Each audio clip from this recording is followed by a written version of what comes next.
Hi friends. पिछली class में हमने अल्टरनेटिंग करंट का चैप्टर स्टार्ट किया था।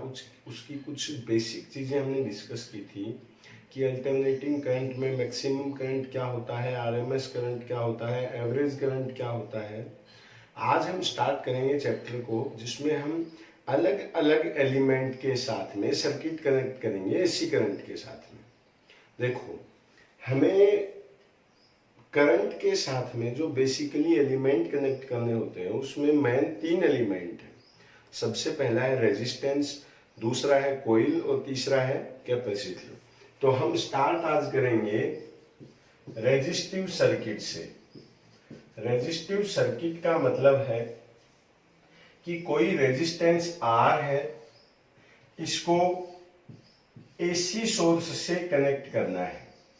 ठीक है, इस पे V दिया हुआ है, V is equals to V naught sine omega t, जबकि रेजिस्टेंस का वोल्टेज दिया जाता है V is equals to I R से। हमें करना क्या है, वोल्टेज हमें गिवन है, हमें करंट का एनालिसिस करना है कि करंट की इस सर्किट में क्या पोजीशन होगी।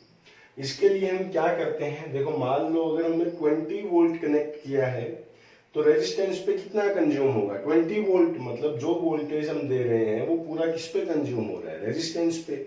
तो यहां से हम क्या लिख सकते हैं कि I R is equals to V naught sine omega t, या आई इज इक्वल्स टू लिख सकते हैं V naught by R sine omega T.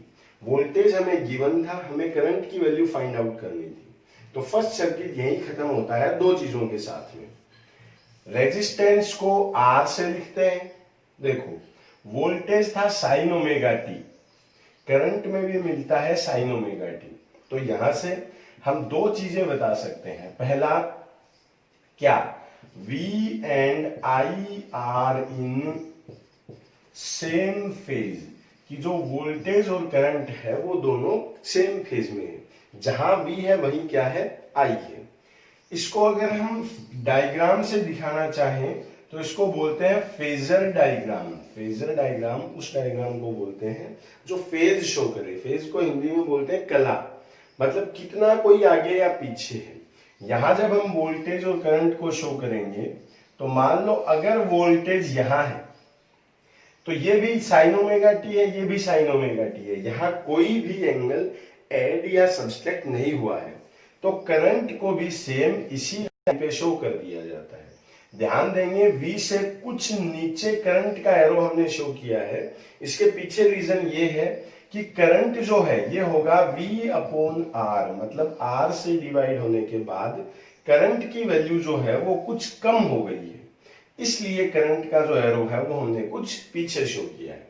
अब हमें जो काम हमने रेजिस्टेंस पे किया है वही पहले इंडक्टेंस के साथ करना है, फिर कैपेसिटर के साथ करना है, और फिर अलग अलग कॉम्बिनेशन लेके उनके साथ में करना है। तो इसके बाद अब हम स्टार्ट करते हैं इंडक्टिव सर्किट।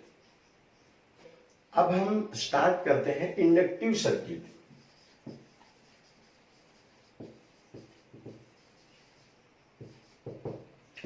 या इसको बोलते हैं हम एल सर्किट, जिसमें एल या कोइल हमें लेनी है। तो इस बार क्या करना है कि ये कोइल है, इसको किसी एसी सोर्स के साथ में कनेक्ट कर देते हैं। एसी वोल्टेज को जिससे हम लिखते हैं वो इक्वेशन होता है V is equals to V naught sine omega t, जबकि कोइल को इस पे हम वोल्टेज किससे लिखते हैं, अगर आपको याद हो तो हम इसके लिए लिखते थे N phi is equals to L I. Differentiation करते हैं तो लिखते हैं N d phi by d t is equals to L d I by d t. अब इसकी जगह अगर ई हो तो जो कोइल का वोल्टेज है वो हमेशा लिखा जाता है L d i upon d T से। तो यहां भी होगा L d i upon d T. इस वोल्टेज को इस वोल्टेज के इक्वल करना है, तो कैसे लिखेंगे, L d i upon d t is equals to V naught sine omega T.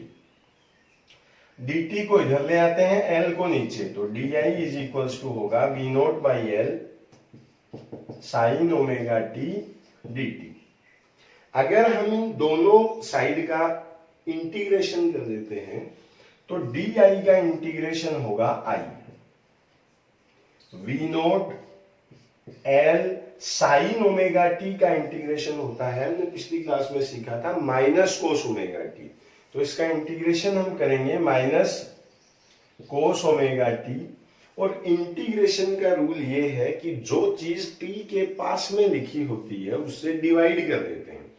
Differentiation जब हम करते हैं तब तो उस वैल्यू से मल्टीप्लाई कर देते हैं, और जब हम इंटीग्रेशन करते हैं तो टी के पास वाली वैल्यू से डिवाइड कर देते हैं। तो टी के पास में क्या था, ओमेगा, तो ये ओमेगा आ जाएगा नीचे। ठीक है, देखो यहां लिखा हुआ है माइनस कोस थीटा। पिछली क्लास में हम ये भी देख चुके हैं कि I is equals to V naught by omega L, minus cos theta को sine theta minus pi by 2 लिखा जाता है। तो इसको हम क्या लिख सकते हैं, sign omega T minus pi by. अब देखो, अगर वोल्टेज के इक्वेशन से इसको कंपेयर किया जाए तो यहां था साइन ओमेगा टी और यहां है sine omega T minus pi by 2, कुछ माइनस हो गया है। दूसरी चीज I इज इक्वल्स टू होता है V अपॉन R, ये V है, R की जगह नीचे लिखा हुआ है ओमेगा एल। इस ओमेगा एल को बोलते हैं XL, या इसी से हम 2-3 तरह के क्वेश्चन भी बना सकते हैं, या इस XL को बोलते हैं इंडक्टिव रिएक्टेंस। देखो XL इज इक्वल्स टू है ओमेगा एल, या इसी को बोलते हैं 2 पाई FL। इस पे क्वेश्चन क्या क्या आ सकता है वो भी मैं भी आपको समझाऊंगा। पहली चीज, इसके रेजिस्टेंस को बोलते हैं इंडक्टिव रिएक्टेंस। दूसरी चीज, यहां है साइन ओमेगा टी और यहां है sine omega T minus pi by 2, तो क्या लिख सकते हैं, current is pi by 2 lag behind the voltage. जो करंट है वो वोल्टेज से पाई बाई 2 क्या होता है, पीछे होता है। अगर अब उसी तरह का डायग्राम, फेजर डायग्राम हम फिर से बनाना चाहें, यहां V को शो कर दें, तो करंट को हमें जस्ट पाई बाई 2 एंगल पीछे शो करना है। तो जो करंट होगा वो होगा यहां, कितना पीछे, पाई बाई 2। क्या क्या बातें याद रखनी है, कोइल के रेजिस्टेंस को इंडक्टिव रिएक्टेंस बोलते हैं। इसके लिए XL is equals to omega L या 2 पाई FL होता है, और इसके लिए करंट जो है वो पाई बाई 2 लैग बिहाइंड वोल्टेज होता है, मतलब वोल्टेज इसमें आगे होता है और करंट क्या होता है, पीछे। अब इस पे क्या क्या क्वेश्चन हमसे पूछा जा सकता है वो मैं आपको बताता हूं। 3 तरह के सवाल इस पे हमसे पूछ सकता है।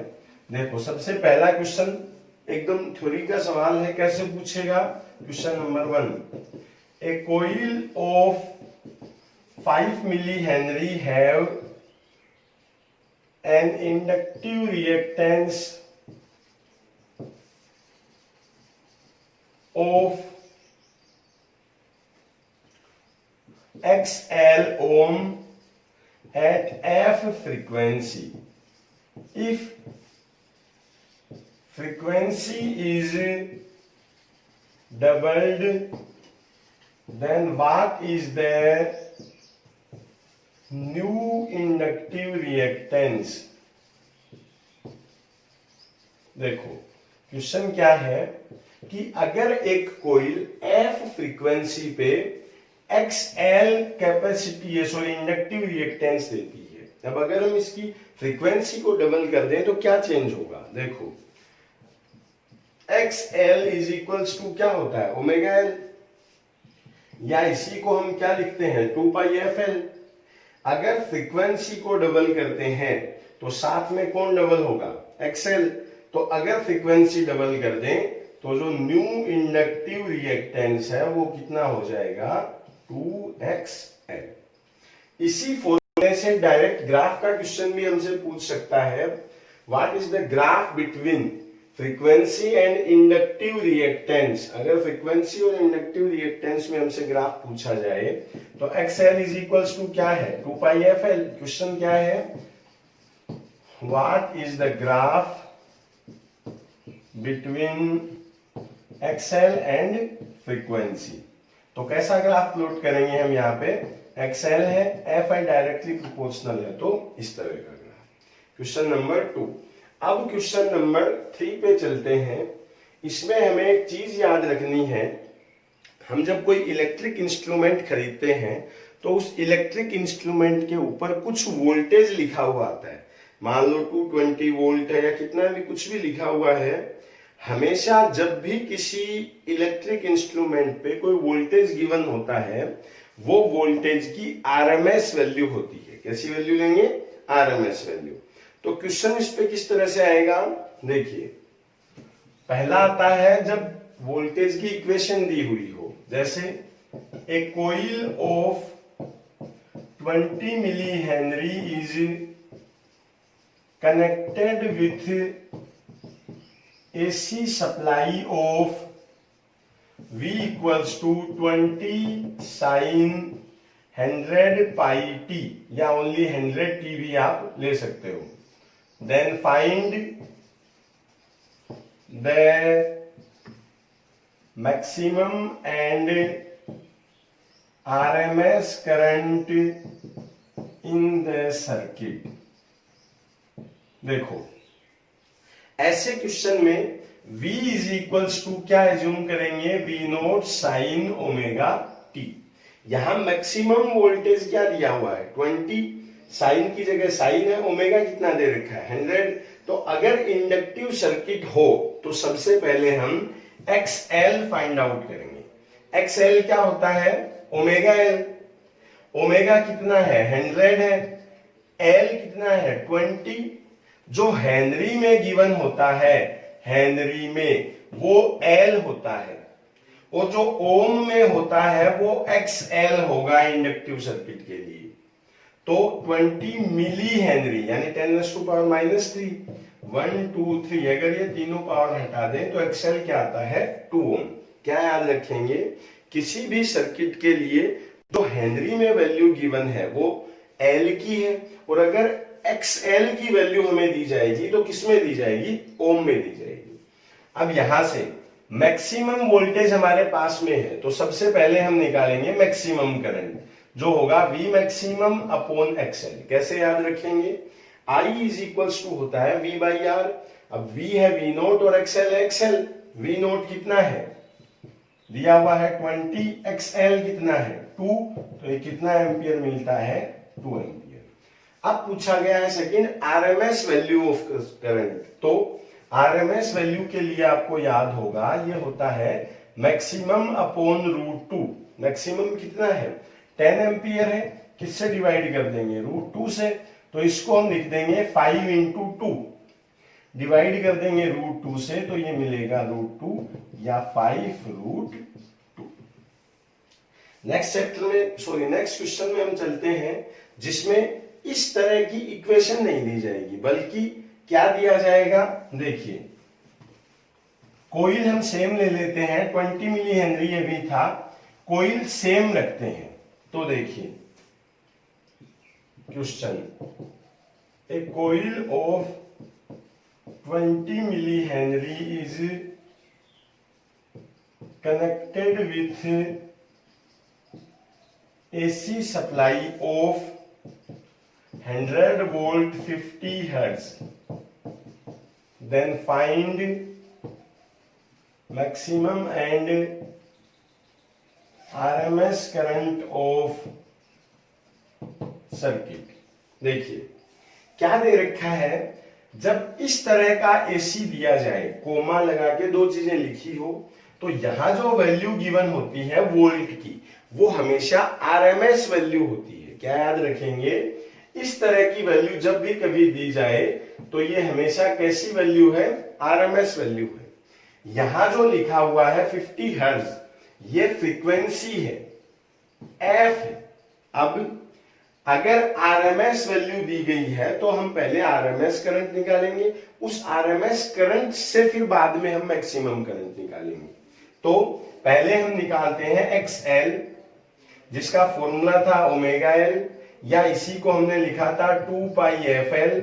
2π फ्रीक्वेंसी कितनी है, 50 हर्ट्ज है, L कितना है 20 मिली हेनरी। अब देखो 1 2 5 इंटू 2 10, ये कैंसिल, तो ये बचता है 2 पाई। पाई होता है 3.14, तो इसको हम ऑलमोस्ट मान सकते हैं कितना, 6 ओम।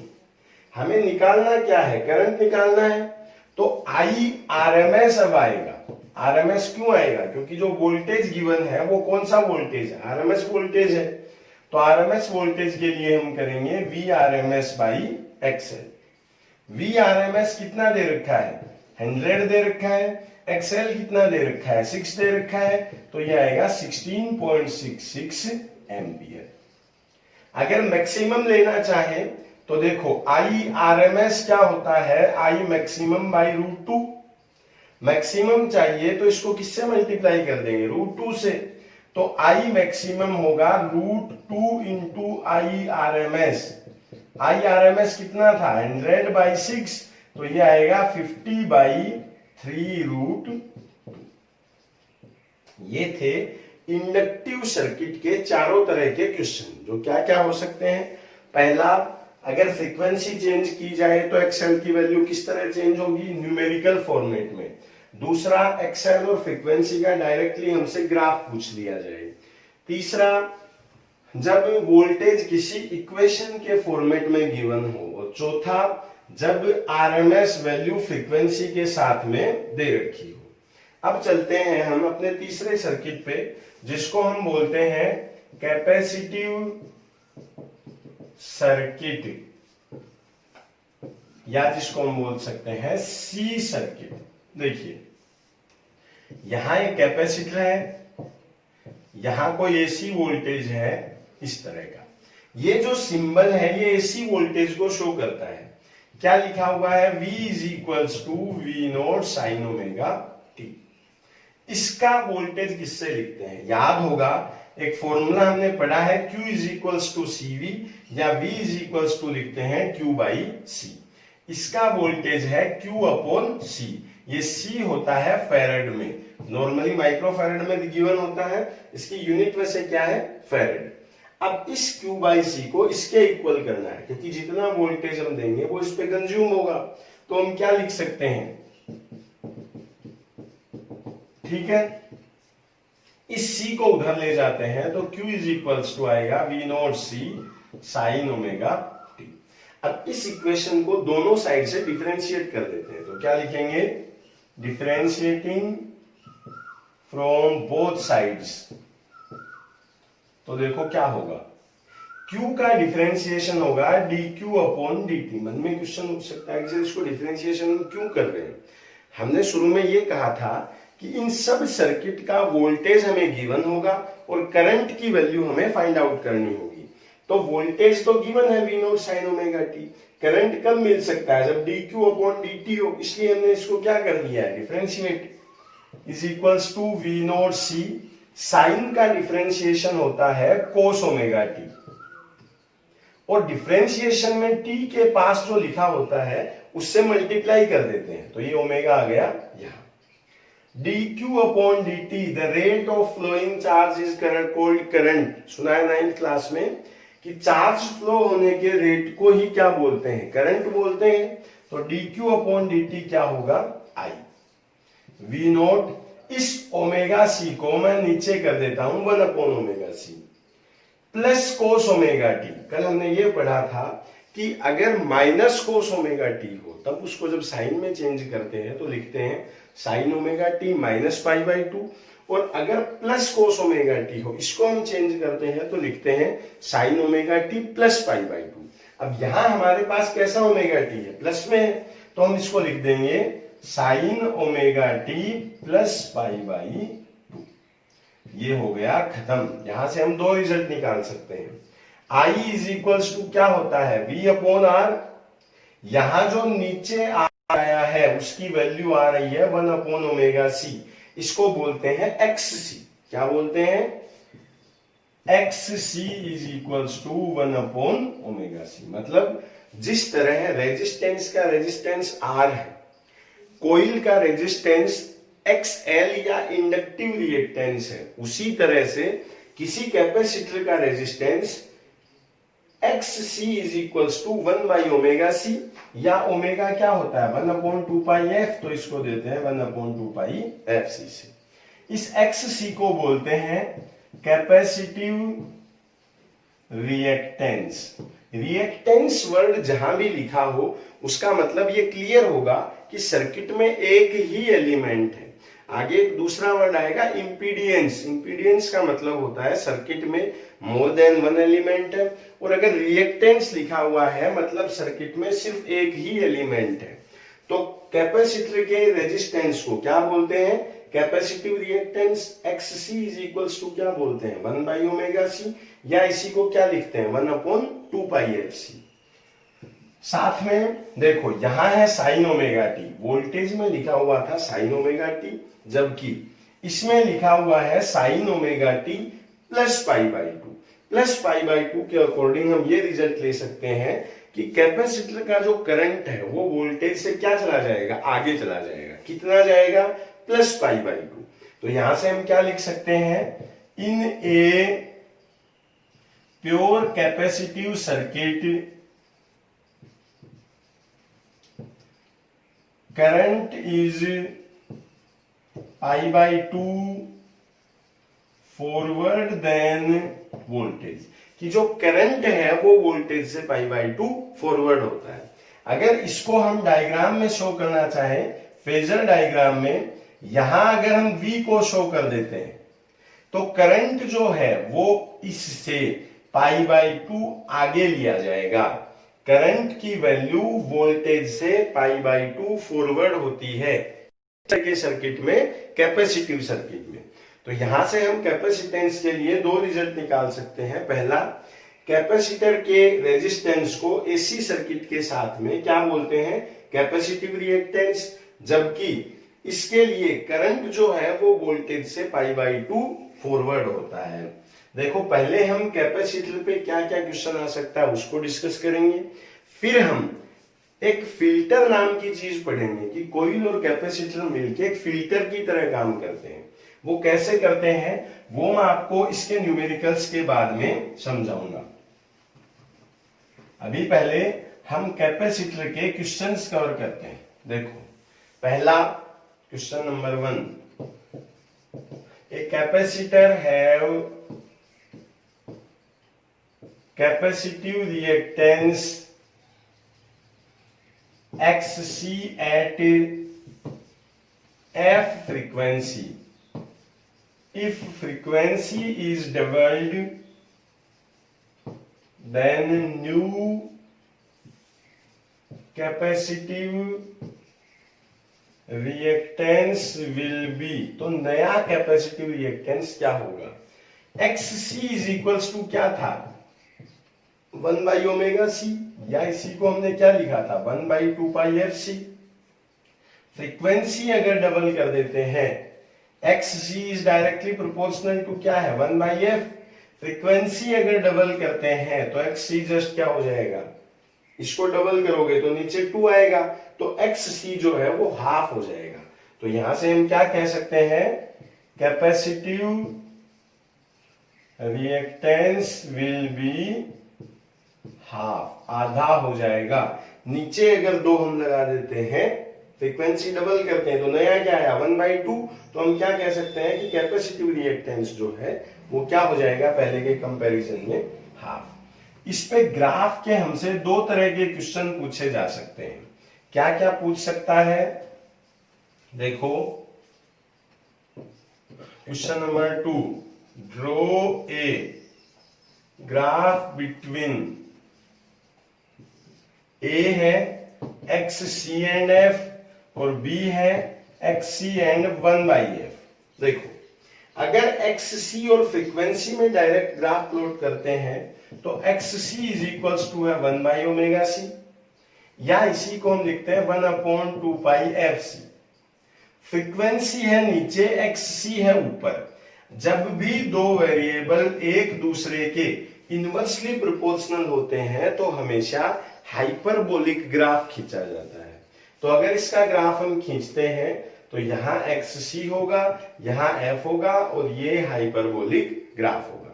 ये यहां से टच नहीं है, कुछ स्पेस यहां रखते हैं, क्योंकि अगर ये लाइनें टच हो जाए तो ये एक्सपोनेंशियल ग्राफ बन जाता है। तो कुछ स्पेस यहां है, और ये किस तरह का ग्राफ है? हाइपरबोलिक। अगर ग्राफ प्लॉट किया जाए एक्स सी और 1/f में, तो देखो एक्स सी बराबर क्या है? 1/2πfc। 1/f एक वेरिएबल हमें लेना है, तो 1/f को हम एक बार बोल देते हैं b। 1/f इसकी जगह हम क्या लिख देते हैं? b। तो xc बराबर क्या होगा? b/2πc। अब अगर xc और b में ग्राफ खींचना हो तो ये दोनों एक दूसरे के डायरेक्टली प्रोपोर्शनल मिल रहे हैं। जब भी ये डायरेक्टली प्रोपोर्शनल हो xc और b, तो एक लीनियर ग्राफ खींच दिया जाता है। तो जब क्वेश्चन हमसे पूछा जाए कैपेसिटिव रिएक्टेंस के केस में किसी ग्राफ का, तो पहले हम ध्यान से देखेंगे कि ग्राफ फ्रीक्वेंसी के साथ में पूछ रखा है या 1/f के साथ में पूछ रखा है। देखने के बाद मैंने आपको बता दिया है, अगर 1/f के साथ पूछता है तब तो स्ट्रेट लाइन आएगी, और अगर ओनली फ्रीक्वेंसी के साथ में पूछता है तब हाइपरबोलिक ग्राफ मिलता है। अब बात करते हैं न्यूमेरिकल की। कैसे आएगा? ए 100 microfarad capacitor is connected with V is equals to 50 sin 100t AC voltage, then find maximum and RMS current. देखो अभी हमने ये कहा था, जब इक्वेशन दी जाती है तो इसको कंपेयर करते हैं V naught sine omega t के साथ में। तो यहां से V नोट या मैक्सिमम वोल्टेज कितना मिलता है? 50, और ओमेगा की जगह कितना लिखा हुआ है? 100। ओमेगा है 100, तो XC क्या होगा? XC होता है 1/ωc। ओमेगा कितना दे रखा है? 100। C या कैपेसिटी ऑफ ए कैपेसिटर हमेशा फैरेड में दी जाती है। तो फैरेड में क्या दे रखा है? 100 माइक्रोफैरेड। तो ये लो इनटू 100, और माइक्रो का मतलब होता है 10⁻⁻⁻6। ये 2 0 2 0 4 हो गए, यहां बचेगा -2, ऊपर जाएगा तो ये हो गया 100 ओम। मैक्सिमम करंट अगर निकाले तो आएगा V maximum upon XC। I is equals to V/R। V का मैक्सिमम कितना दे रखा है? 50, और ये कितना दे रखा है? 100, तो ये आएगा 1/2 एम्पियर। अगर RMS वैल्यू हमसे पूछी जाए तो क्या करते हैं? जो मैक्सिमम वैल्यू है उसको किससे डिवाइड कर देते हैं? √2 से। तो 1/2 तो था ही, और साथ में क्या आ जाएगा? √2। तो जो RMS करंट हमें मिलेगा वो मिलेगा 1/2√2 एम्पियर। अगर इसी कैपेसिटर को इस इक्वेशन के साथ जोड़ने की बजाय हमें कोई RMS वैल्यू गिवन हो, क्या समझाया था मैंने कॉइल के साथ में? Is connected with 100 volt 50 hertz frequency, then find maximum and RMS current. देखो इस बार यहां RMS वैल्यू है, तो एक चीज कंफर्म है कि हम पहले जो करंट निकालेंगे वो कैसा करंट होगा? RMS करंट होगा। फ्रीक्वेंसी कितनी दे रखी है? 50 हर्ट्ज दे रखी है। तो पहले निकालते हैं XC इज इक्वल्स टू क्या होता है? 1/ωc। जब हर्ट्ज में फ्रीक्वेंसी f दी हुई हो तो पहले ओमेगा की जगह पे 1/2πf लिखा जाता है। तो यहां पे क्या लिख देते हैं? 1/2πf, साथ में क्या है? C। 1/2π फ्रीक्वेंसी कितनी दे रखी है? 50, और C कितना दे रखा है? 100 माइक्रोफैरेड, यानी 10⁻⁻6। अब देखो 50 इंटू 2 100, और ये 100, तो ये पावर कितनी बचेगी? -2। -2 ऊपर जाएगा तो ये क्या आएगा? 100/π। पाई होता है ऑलमोस्ट 3.14। डिवाइड इसको करते हैं तो लगभग आता है 32 ओम। अब पहले निकालते हैं IRMS। क्यों निकाल रहे हैं? क्योंकि इस बार जो वोल्टेज गिवन है वो कौन सा है? RMS है। तो किससे निकालेंगे, V R M S upon X C. V R M S क्या दे रखा है हमें 32, वी आर एम एस हमें दे रखा है 100 और एक्स सी कितना दे रखा है 32। डिवाइड करेंगे तो ऑलमोस्ट फिर से क्या आ जाएगा, देखो, या इसको डायरेक्ट यूं कर देते हैं 100 अपॉन पाई, तो 100 से 100 कैंसिल, तो कितना बचेगा पाई, या ये कितना आ जाएगा 3.14 एम्पियर। अगर मैक्सिमम निकालना हो तो याद करो आरएमएस का जो फॉर्मूला है वो है मैक्सिमम बाई √2, मतलब जो मैक्सिमम है ये होता है √2 into I R M S. √2 I R M S कितना आया है पाई, तो मैक्सिमम करंट हमें मिलेगा पाई √2 एम्पियर। ये थे कोइल के साथ में, इंडक्टेंस के साथ में, कोइल या इंडक्टेंस या कैपेसिटर के साथ में अलग अलग तरह के न्यूमेरिकल या क्वेश्चंस जो हमसे पूछे जा सकते हैं। ये फॉर्मूले कहां से आते हैं, इनका सिंपल डेरिवेशन हमने समझ लिया है।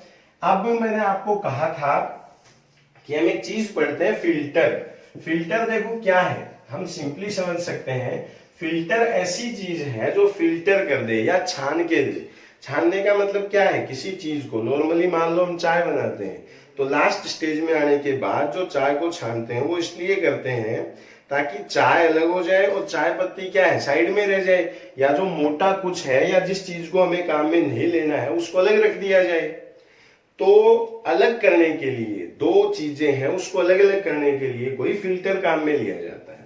अब करंट के केस में चाय पत्ती की तरह तो कुछ छानना नहीं है, यहाँ पे करना क्या होता है, देखो, कोइल एज फिल्टर, पहले हम कोइल को पढ़ते हैं, ठीक है। कोइल के लिए भी एक्सएल क्या था, ओमेगा एल या 2 पाई एफ एल। अब इस कोइल को पहले लेते हैं कोइल विथ डीसी या डायरेक्ट करंट, या जब कोइल किसके साथ जुड़ी हो, बैटरी के साथ में। दूसरी तरफ लेते हैं कोइल विथ एसी, मतलब जब कोइल किसके साथ में जुड़ी हो, एसी के साथ में।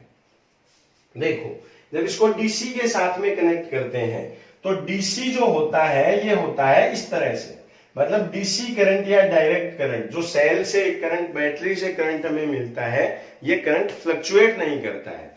मतलब इसके लिए जो फ्रीक्वेंसी होती है वो कितनी मिलती है, 0 मिलती है। फ्रीक्वेंसी अगर 0 है तो XL इज इक्वल्स टू कितना होगा, 0। XL या इसका रेजिस्टेंस एक तरह से क्या हो गया है, 0। अगर रेजिस्टेंस 0 है, करंट यहां से आता है, सामने कोई रुकावट नहीं है, तो पूरा करंट क्या होगा, आगे पास करेगा। तो यहां से हम क्या करते हैं, सो इट विल पास डीसी, ये डीसी करंट को क्या कर देता है, पास कर देता है। एसी के साथ में अगर काम में ले तो देखो XL is equals to 2 pi, India में जो फ्रीक्वेंसी काम में लेते हैं वो है 50 और मान लो L है 100, लेट एज्यूम है, फिक्स नहीं है, कितना भी हो सकता है।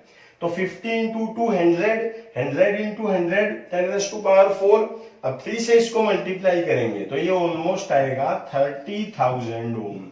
ये एक बहुत हाई वैल्यू है जिसपे करंट आगे पास नहीं होता है या बहुत कम होता है। सो XL इज वेरी हाई, तो क्या होगा इस वजह से, सो it will not pass AC current. तो अगर इस कोइल में हम एक मिक्सचर दे देते हैं यहां से एसी प्लस डीसी का, अल्टरनेटिंग करंट और डायरेक्ट करंट, दोनों का मिक्सचर अगर हम इसमें फ्लो करवा देते हैं तो क्या होगा, बाहर सिर्फ क्या मिलता है, आउटपुट पे डीसी, एसी को क्या कर देता है, एसी को रोक देता है, अल्टरनेटिंग करंट को आगे पास नहीं करती है। कौन नहीं करती है, कोइल नहीं करती है, ये सिर्फ किसको आगे पास करती है, डायरेक्ट करंट को। तो फिल्टर का काम क्या था, किसी एक चीज को रोकना जबकि दूसरी चीज को खुद में से जाने देना। तो कोइल को अगर फिल्टर की तरह काम किया जाए किसी सर्किट के साथ में तो ये क्या करता है, एसी को रोक देता है और डीसी को क्या कर देता है, आगे भेज देता है। अब फिल्टर में हम जैसे कोइल को काम ले रहे थे उसी तरह हम काम में लेंगे कैपेसिटर को, कि जिस तरह कोइल ने एसी को रोक दिया, क्या कैपेसिटर भी एसी को रोकता है या इसके केस में कुछ चेंज होता है। अब है कैपेसिटर एज फिल्टर। देखो ये फिल्टर की जगह हमने क्या लगा दिया, कैपेसिटर। इसके लिए एक्स सी बराबर क्या था, 1 omega C. X C is equals to 1 omega C या 1/2 पाई एफ सी। अब इसको एक बार हम डीसी के साथ में कैपेसिटर विथ डीसी और एक बार कैपेसिटर विथ एसी। अगर इसको डीसी के साथ में कनेक्ट करते हैं तो अभी हमने क्या कहा था, इन डीसी फ्रीक्वेंसी इज 0, तो X C is equals to क्या होगा, 1/2 पाई 0 इंटू सी। तो ये कितना मिलता है, इनफाइनाइट। इनफाइनाइट रेजिस्टेंस होने का मतलब है कि कोई सर्किट करंट को आगे नहीं जाने देगा। क्या है यहां से, so capacitor have infinite resistance with DC. DC के साथ में इसका रेजिस्टेंस कितना होता है, infinite. So it will stop DC. देखो क्या डिफरेंस मिलता है, जब हमने कोइल के साथ में डीसी और एसी दिए थे तो कोइल ने डीसी को फ्लो करवाया था, एसी को रोक दिया था, जबकि उससे उल्टा यहां क्या हो रहा है, कैपेसिटर जो है ये डीसी को रोक रहा है। जबकि इसके केस में क्या होगा, 1/2 pi F C, 2 into pi into 50 into मान लो कुछ सी। अब ये नीचे की वैल्यू अगर अभी की तरह 30,000 हो तो ये जो ऑलमोस्ट है ये मिलता है 0। कुछ हो सकता है, मान लो 1-2 कुछ मिल भी जाए, तो ए लो रेजिस्टेंस, बहुत कम रेजिस्टेंस इसका मिलता है। सो इट विल पास एसी। तो अगर कैपेसिटर के साथ में एसी प्लस डीसी का मिक्सचर दिया जाए तो ये क्या करता है, डीसी को रोक देता है और आउटपुट पे सिर्फ क्या देता है, एसी या अल्टरनेटिंग करंट। यहां तक हमने पढ़ा रेजिस्टेंस का सर्किट कैसे काम करता है, कोइल का सर्किट किस तरह काम करता है, कैपेसिटर का किस तरह से काम करता है। या हमने ये पढ़ा कि अगर वोल्टेज एक फेज में हो तो करंट का फेज किस किस तरह से चेंज होता है। फिर हमने पढ़ा कोइल और कैपेसिटर को एक फिल्टर की तरह कैसे काम में लिया जा सकता है। अगर आप इन सब चीजों को याद कर लेते हैं यहां तक का, तो जो बाकी का चैप्टर है वो हम 2 लेक्चर्स में खत्म कर सकते हैं। करेंगे नहीं, फर्स्ट टाइम अगर आप पढ़ रहे हैं तो 4 लेक्चर हम इसके और कम से कम तैयार करेंगे, फिर इसके क्वेश्चन सोल्व करेंगे। लेकिन अगर आप यहां तक का समझ लेते हैं तो आगे के किसी भी टॉपिक में आपको कोई प्रॉब्लम नहीं आएगी, सारा चैप्टर आगे का आपके लिए इजी हो जाएगा। तो ट्राई करना कि आज जहां तक का मैंने आपको पढ़ा दिया है उसमें कोई फॉल्ट आपसे नहीं रहे। तीनों एलिमेंट को अलग से आप अच्छे से समझ लें, उनके क्वेश्चंस किस तरह किए जाते हैं ये समझ लें। जो जो चीजें मैंने आपको बताई उनको अच्छे से लिख के 2 बार 3 बार याद कर लें, तो आगे का चैप्टर आपको हार्डली 3 दिन में कंप्लीट याद हो जाएगा। रिवाइज करते रहिए, मिलते हैं, बाय।